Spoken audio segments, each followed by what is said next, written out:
शुभ संध्या दोस्तों। आइए पढ़ते हैं हिंदी साहित्य में नारी विमर्श के लिए क्या क्या लिखा गया है। तो सबसे पहले श्रृंखला की कड़िया में महादेवी वर्मा ने स्त्री चरित्र के बारे में लिखा है। राजेंद्र यादव की आदमी की निगाह में औरत है। पर्दे से प्रजातंत्र दुष्यंत का है। लैटिन में फेमिना कहते हैं, ब्रिटेन में फेमिनिज्म है जिसे स्त्रीवाद कहते हैं। प्रभु का शुक्र है कि मैं पुरुष पैदा हुआ हूँ, स्त्री ने शुक्रात बोले हैं। मैंने कुछ नोट्स बनाए हैं।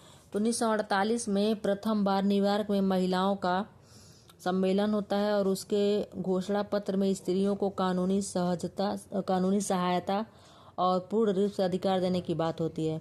यह आंदोलन यूरोप में एलिजाबेथ कैंडी के नेतृत्व में पूरे यूरोप में फैल जाता है, जिसके फलस्वरूप 1920 में इन्हें वोट का अधिकार प्राप्त होता है। इन्हीं दिनों फ्रांसीसी लेखिका सियोन द बोवार की पुस्तक 1949 में द सेकेंड सेक्स प्रकाशित होती है। इसका अनुवाद डॉक्टर प्रभा खेतान ने किया है और कहा है, स्त्री को अमीर हो या गरीब, श्वेत हो या काली, अपनी लड़ाई खुद लड़नी चाहिए। यह दुनिया पुरुषों ने बनाई है, पर स्त्री से पूछ कर तो नहीं। द फेमिनिज्म मिस्टेक 1963 में बेट्टी फाइडेन इसकी लेखिका है ने लिखा है। 1849 में महिला मजदूरों का एक संगठन होता है। इसकी अध्यक्षता क्लारा जेटकिन करती हैं और यह मांग करती हैं कि स्त्रियों को पुरुषों के बराबर हक मिले। सन 1908 में 8 मार्च को डेनमार्क की दर्जी महिलाओं ने एक ऐतिहासिक आंदोलन चलाया और इसी आंदोलन के बाद 8 मार्च को अंतर्राष्ट्रीय महिला दिवस मनाया जाता है।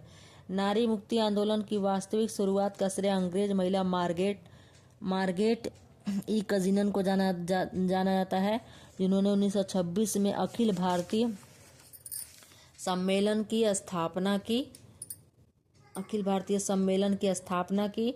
5 फरवरी सन 1926 को बड़ौदा की महारानी चिम्मन बाई गायकवाड़ ने 1931 में position of Britain women in Indian life लिखकर स्त्रियों के दशा को व्यक्त किया।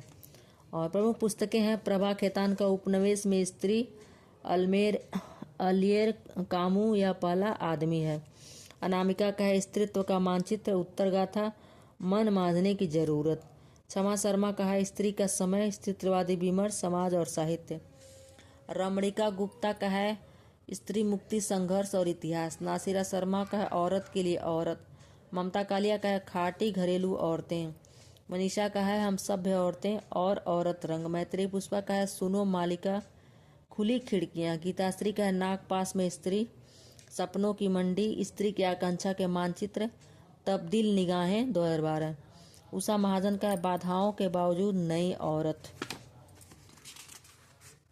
अगला है विभा देवशरे का है स्वागत है बेटी, कुमुद शर्मा का है स्त्री देश, मृणाल पांडे का है परिधि पर स्त्री लंबा सफर 2012, स्त्री देश की राजनीति से देह की राजनीति तक। फिर अगला है जहां औरत गढ़ी जाती है, राजेंद्र यादव आदमी की निगाह में औरत और उत्तर कथा, अतीत होती सदी और स्त्री का भविष्य, सुधीर पचौरी ने लिखा है नारी देश के विमर्श, दुष्यंत ने लिखा स्त्रियां पर्दे से प्रजातंत्र तक का 2012 में, माता प्रसाद लिखे हैं अंतहीन बेड़िया, डॉक्टर धर्मवीर का है प्रेमचंद्र की नीली आंखें, दलित इतिहास से संबंधित महिला रचनाकार लाल पसीना, अभिमन्यु अनंत मॉरिशस के, अभिमन्यु अनंत को मॉरिशस का प्रेमचंद्र कहा जाता है। मैंने नोट लिखा था बहुत पहले, तो अगर आप लोग को इसमें कुछ गलत हो तो ज़रूर कमेंट करिए और अच्छा लगा हो भी तो ज़रूर कमेंट करिए। धन्यवाद।